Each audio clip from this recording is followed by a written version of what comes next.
Bonsoir à tous, il est 18h, nous sommes le jeudi 12 décembre 2024 et c'est Jeudi Tout. Bonsoir Olivier Jalaguier. Bonsoir la gare.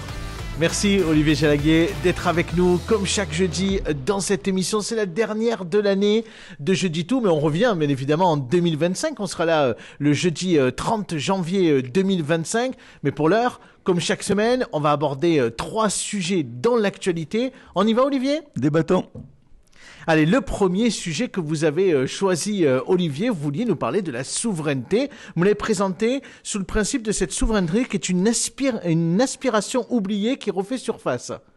Oui. Alors moi, je suis allé chercher la définition de la souveraineté, Olivier. Allez-y. Alors, elle se définit en droit comme la détention de l'autorité suprême, c'est-à-dire d'un pouvoir absolu et inconditionné. Dans les régimes despotiques, la souveraineté est le plus souvent détenue par un seul homme. Alors rassurez-moi, Olivier, vous ne cherchez pas un dictateur. La souveraineté en France, c'est le peuple. C'est le peuple qui a la souveraineté en France. Et le problème, c'est que le peuple a été dépossédé de sa souveraineté en France. Alors on se souvient de l'époque, les plus jeunes ne s'en souviendront pas, mais de l'époque de Maastricht, en 92, le fameux traité et le référendum qu'il y avait eu sur ce traité. Il y avait des grands noms, des Philippe Séguin, j'allais vous le dire, une bonne partie de la droite y était favorable. Jean-Pierre Chevènement à gauche, qui étaient des... Alors, on n'utilisait pas le mot de souverainiste à l'époque, mais ils étaient pour une souveraineté française et absolue. Ils la protégeaient et ils craignaient cette dilution de la France dans une Europe. Le oui à Maastricht est passé d'un court-cheveu, 51,04%. Depuis, on sait l'histoire qui s'est passée et les différents traités qu'on nous a imposés malgré qu'ils n'aient pas été votés, etc., etc. Bref, il y a une longue histoire de la France avec l'Europe. Un qui a été refusé, qu'on a refait. Derrière. Hein. Oui, oui. Et je vous rappelle que c'est Nicolas Sarkozy. Hein. Oui. Non, on se rappelle de tout. On n'oublie rien. Qui incarne aujourd'hui l'avenir de ce courant souverainiste en France ? Il y a encore des gens qui l'incarnent, comme Philippe de Villiers, même si on en entend moins parler, mais il y a une partie aussi de la droite, qu'on peut appeler de droite extrême, quand on cite la droite extrême ou la droite l'extrême droite. Aussi, à gauche aussi, il y a des gens gauche, bien sûr, qui sont favorables. Hein. Oui, bien sûr. Arnaud de Montebourg, qui d'une Exactement. certaine façon l'incarne aussi. Mais plus globalement, je crois que pourquoi elle refait surface ? Parce que les gens commencent à voir les réalités de l'Europe. Les Français aussi, c'est pas que la faute à l'Europe aussi, mais les Français aussi voient comment leur pays est défendu ou mal défendu dans l'Europe, par leurs représentants en tout cas, et comment l'Europe qui devait être un rêve est devenue une absolue contrainte pour beaucoup. Personne ne voit le dessein de l'Europe. Et avec Donald Trump, qui est de retour au pouvoir et qui lui aussi veut incarner une forme de protection des États-Unis. Et donc, d'une certaine façon, cette souveraineté française est un dessin plus palpable, avec une culture française qui s'est un peu diluée dans l'Europe, avec des normes, etc., qu'on vit au quotidien et qui sont des contraintes aussi. Il faudrait sortir, selon vous, de l'Europe ? Ah non, moi je prône pas ce discours-là du tout. Moi, je n'ai pas un discours de ce type-là. Je pense que ce serait beaucoup trop compliqué de sortir de l'Europe. Mais est-ce qu'il faudrait peut-être que les lois françaises soient au-dessus de... Je pense qu'il faut refaire l'Europe. On le voit tous quand le point de... Moi, ce qui m'a fait réagir et prendre ce thème-là ce soir, c'est l'affront ultime qu'a fait Ursula von der Leyen vendredi dernier. Avec on est des États européens et la France compte parmi l'Europe. J'espère qu'elle compte encore, même si son image s'est dégradée ces derniers mois, ces derniers temps. Mais la France compte encore, c'est un poids lourd. Et malgré le veto absolu que le président Macron et d'ailleurs le Premier ministre Barnier avait fait peser sur l'accord du Mercosur, elle est quand même allée là-bas pour aller signer cet accord, accord de négociation. Qui passera pas, Olivier. Hein. Rassurez-vous, ça passera pas, parce qu'il faut la signature de la France. Qui passe ou qui ne passe pas, elle l'a fait. Donc peut-être plus par provocation. mais c'est dire l'état des relations de l'Europe. C'est ça le problème. C'est dire l'état des relations de cette construction européenne avec une présidente qui n'en fait qu'à sa tête et qui est plus qu'à sa tête, qui est à la botte de l'Allemagne et à la botte de l'industrie allemande.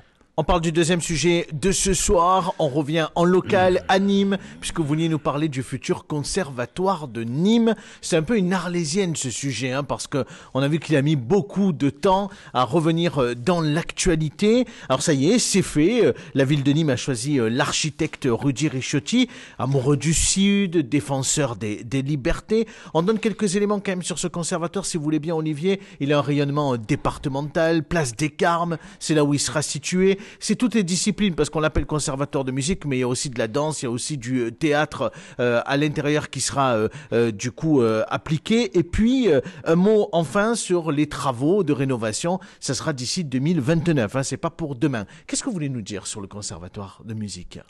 Plusieurs choses, exprimer ma satisfaction sur plusieurs points. Le choix ? Une réflexion. Le choix de l'architecte ?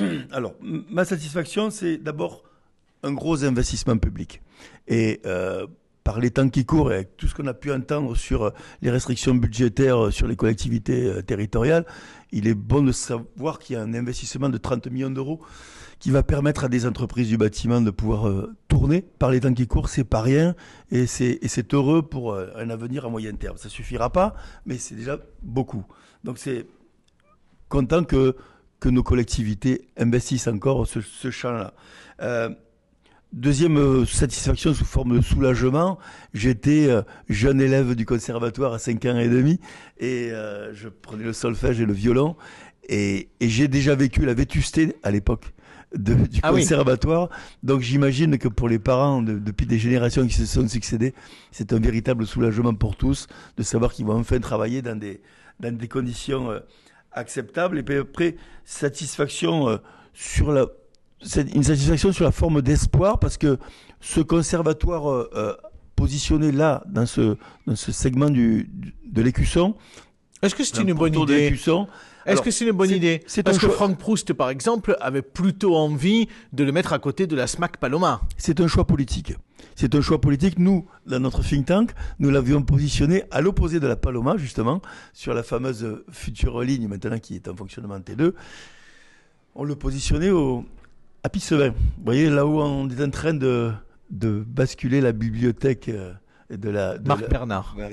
Nous, on le positionnait là-bas parce que je pense que les cultures, notamment la danse, les musiques de rue, il faut les ouvrir sur les quartiers et que c'était une bonne chose de l'ouvrir sur le quartier. Mais bon, il y a un vrai choix politique qui est fait et puis il faut s'en féliciter des choix politiques, comme je le disais la semaine dernière. Où je sens que le point négatif, c'est le choix de l'architecte. Non, alors je dis simplement que ce choix politique en forme d'espoir, il faut le concrétiser. Parce que quand on positionne un outil pareil dans ces secteurs du centre-ville qui souffre commercialement, qui souffre beaucoup, il faut qu'il s'accompagne d'une réflexion sur les flux. Et là, je la vois pas, la réflexion sur les flux. Et elle est bienvenue. Et je dis également que ça ne suffira pas et que cet outil doit s'accompagner d'autres outils.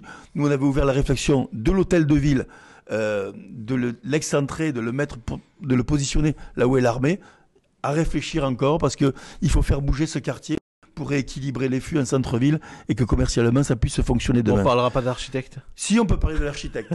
J'ai beaucoup un petit mot parce qu'on arrive au bout. Non, j'ai du respect pour Rudy Ricciotti et pour sa carrière et pour ce qu'il a fait. Je n'accepte pas certains propos.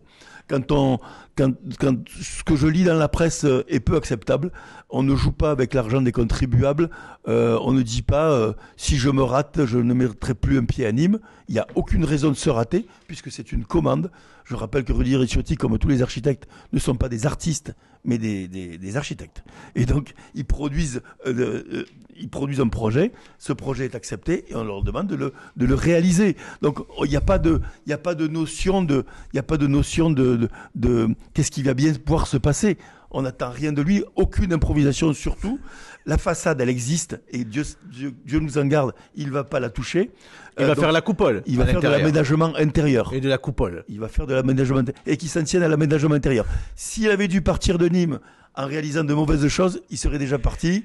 Parce que quand on voit ce qu'il a fait pour le département sur le périphérique, franchement, c'est pas une une réussite et j'espère qu'il fera là beaucoup mieux cette fois-ci. C'est entendu. Troisième et dernier sujet pour ce jeudi. Vous vouliez revenir sur les JO à Paris de l'été dernier avec les médaillés gardois. On va dire un tout petit mot. Il y a eu 22 médailles en Occitanie. C'est quand même un tiers du palmarès de ces Jeux olympiques. Et dans le Gard, on pense bien sûr aux frères Lebrun ou encore à Chirine Boucli. Qu'est-ce que vous voulez nous dire là-dessus, Olivier? Alors, je vous prie de m'excuser, Abdel, je fais volontairement un petit piège. Effectivement, je voulais parler des JO, mais pas des Jeux Olympiques. Ah! Effectivement, des médaillés des JO, mais des médaillés des journaux officiels. Ah, d'accord. Voilà. Expliquez-moi. Effectivement, non, mais je sais. Vous avez vu que je suis scrupuleux, je fais mon boulot. Mais on en profite pour saluer nos sportifs. Et Baptiste Abdis aussi, jeune prodige de tir à l'arc, qui a été médaillé par équipe d'argent. Mais non, je voulais parler des médaillés du journal officiel, puisque vous savez, on a déjà parlé, vous allez dire que je reviens systématiquement. Ah oh là là, c'est la Légion d'honneur de Françoise Dumas. Ah, cette fois-ci aussi, oui. D'accord, après Valérie Rouveran. Voilà.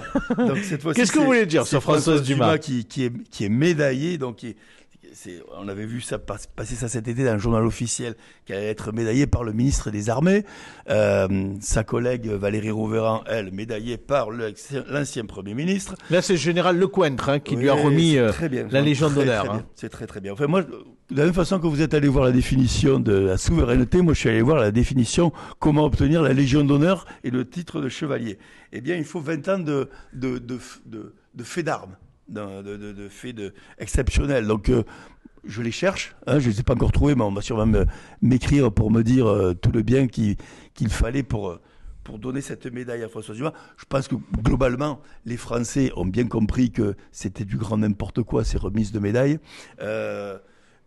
Et que elle a été au service de l'intérêt général quand même, Olivier. Vous pouvez pas être aussi dur que ça. Elle a démarré assistante sociale. Elle a eu quand même du coup une carrière effectivement politique. Elle a été 2 fois députée. Si tous les gens qui sont au service de l'intérêt général méritaient des médailles, à ce moment-là, il y aurait des millions de Français qui auraient des médailles.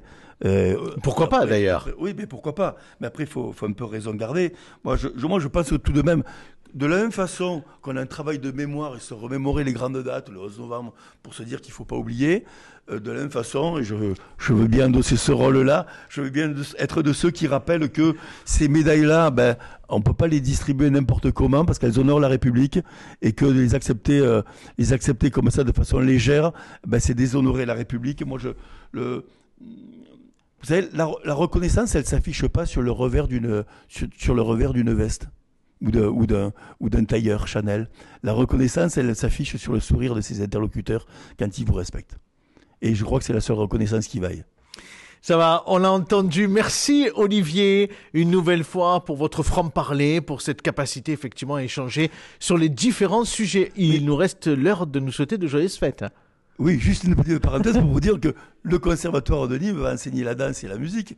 Donc pour leur future progéniture, elles pourront prendre l'art du pipeau et l'art de la danse du ventre aussi. Voilà. Allez, on a rhabillé tout le monde pour les fêtes et le fin d'année. C'était les cadeaux de Noël. Passez un joyeux Noël, également. Olivier, de bonnes fêtes. On se donne rendez-vous l'an prochain, le 30 janvier, je le disais, à 18h, même endroit et même adresse. Merci à tous d'avoir suivi ce nouveau numéro. Merci à Romain Curat pour la réalisation de l'émission de ce soir. On n'en a pas fini, on va se donner rendez-vous demain pour la dernière de l'année. Demain, on sera en direct de Saint-Gilles à l'occasion des Lumières de l'Abbatiale. On sera en direct avec le maire Eddy Valadier. Soyez au rendez-vous, on va vous faire vivre en fait ces lumières pendant tout le spectacle et puis ensuite on aura l'occasion d'en discuter avec le maire de la commune. Bonne soirée à tous et à demain sur Objectif Gard.